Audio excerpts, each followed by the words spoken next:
I'm CM Coleman and welcome to CM Coleman Home. Today we are going to make homemade marshmallows, and they're really easy. They just take a little bit of time. So you're going to need to take some time with this. So let's start off with some of the hardest parts. Here we go, step number one. I have 3 packages of gelatin. That's gelatin, not jello, gelatin. I'm going to cut open the packages and put them into ½ a cup of cold water. There we go. Make sure I get all that gelatin in there. And then, get my little whisk here, whisk it around. And you know what I'm going to do now? Here's another hard part. That has to set for 10 minutes. Just let it sit there for 10 minutes. While that's happening, we're going to do the next hard part, which is lining the pan. Here's how I'm going to line the pan. I'm taking a piece of, it's just plain parchment paper, and I'm folding it up about the height of the side of the pan. Then I'm going to go over to the other side, and go over to make a corner and do the same thing. Now we have the size of the pan and my last corner.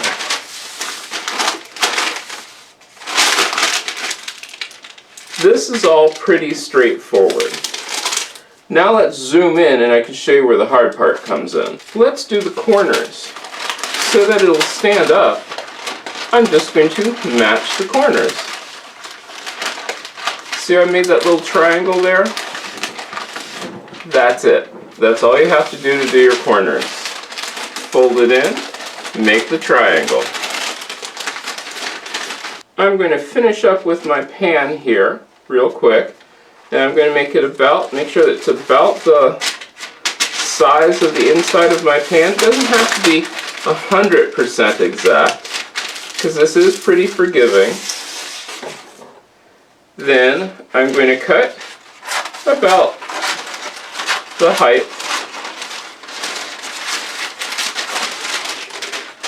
Put that off to the side.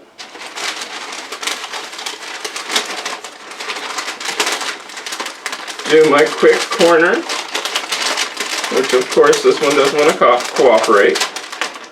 Quick corner there. And quick corner there. I will put this into my pan.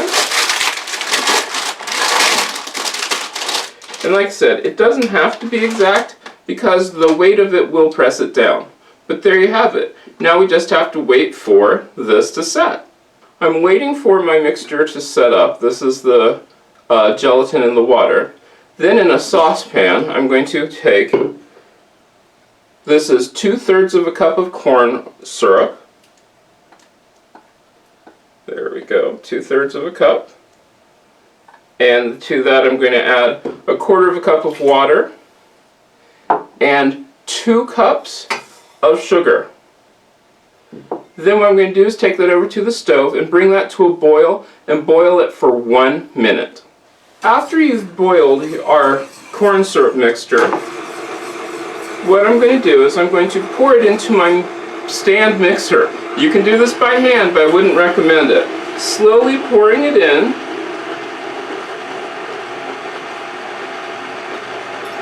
And I'll tell you why I wouldn't recommend this in just a second. Alright, let's see if we can get everything out.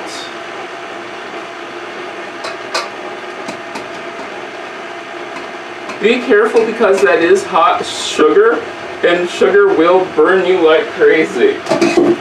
Alright, now we're going to set it on high, and we are going to mix for 12 minutes. You heard me right. We're going to mix that for 12 minutes. So let it go and mix it for 12 minutes. Okay, I've done this off camera, but you can do this while you're in your last minute. I want you to coat that parchment paper heavily with cooking spray, non-stick cooking spray, and also the spatula that you're going to be using, because you're going to then move all of this over to your prepared pan. Why am I telling you to coat all of this with all of that? It is super, super sticky. And I mean super, super sticky. So then, we dump this into the pan.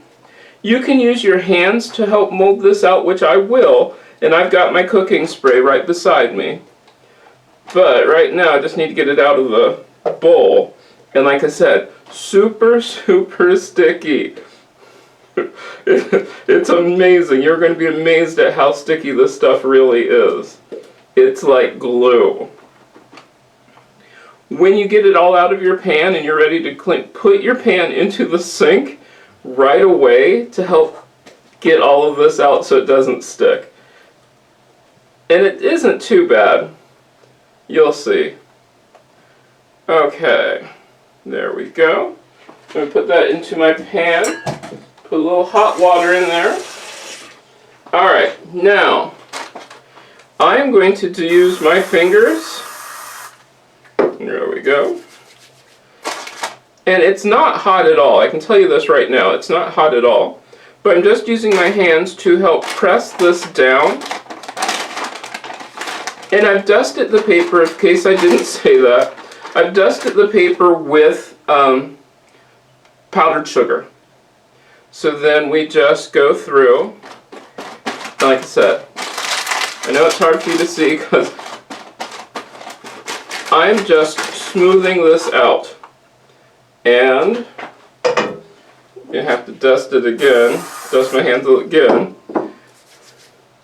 Just pressing it down into the pan.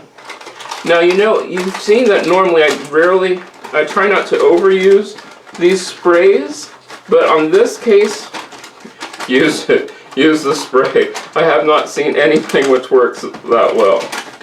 Alright, it is down. I'm going to dust the top with powdered sugar and then let this sit for 2 hours. When we come back in 2 hours, it'll be set up and then we will cut it. Okay, it's been a little over 2 hours. I'm going to take my marshmallows out of the pan. The hard part is over, sort of. Now the interesting part. Okay, this is my spray. I'm going to spray down the knife. And I've got 2 different knives and a cloth to wipe them off on. So then I'm going to cut them into 2-inch squares. And I've done this before, and I can give you some tips on this. Alright, that's about as many cuts as I can make before I have to absolutely, and I hate doing it this way, but it's the only way you can really do it, wipe it down and spray the knife again. If you do not do that part where you spray the knife again, they will stick. And I mean, seriously, seriously stick. You can get, like I said, you can get about 2 cuts through this before you have to wipe it down and spray again. And normally I'm not really big on these sprays, but this time, you gotta do it. Alright, let me make sure I got through this way. Yeah, all through. Then I'm going to turn it this way. Spraying again, of course. And cutting. Look at that. Those are coming through pretty well. And like I said, have an extra knife, have whatever available for it with you. Take more time wiping down your knife, because that way you will be able, it will go through a little better. So then, almost done. And it's sort of interesting, I've never done this on live video before, so this is sort of an interesting thing for me to do, and sort of nerve-wracking. Wondering if it's actually going to work. It did. Wow. Okay, now the last part. Take your marshmallows, pull them apart, and put them into a bag of, this is just powdered sugar, and I put just a few marshmallows in, so there's just enough so that I can coat them. I can coat all their sticky sides and everything. Then once they're coated, Sometimes I just do this by hand and rolling it in, but it just depends. Once they're coated, I'll shake it off, and that's just a piece of parchment paper, and I will put each marshmallow out there and let it firm up just a bit, and there you have it. Homemade marshmallows. Ridiculously simple, ridiculously easy to make, and you can do this all you want, whenever you want. The only thing which you have to think about is, do you have the time? Because like we saw, I think I figured out it took a total of 2.5 hours to make, out of which I was actually doing something maybe for 10 minutes. Most of the time you are just standing around watching it happen. I hope you enjoyed this. Don't forget to check out my fan funding page to help keep this page and other pages going. So this weekend, make some marshmallows. I'm CM Coleman, and I hope you've enjoyed this video. If you did, please click like. Also, you can favorite and share it on social media. Don't forget to check out my other channels, CM Coleman Home, CM Coleman Daily, and CM Coleman Games. Once again, I'm CM Coleman, and make yourself at home.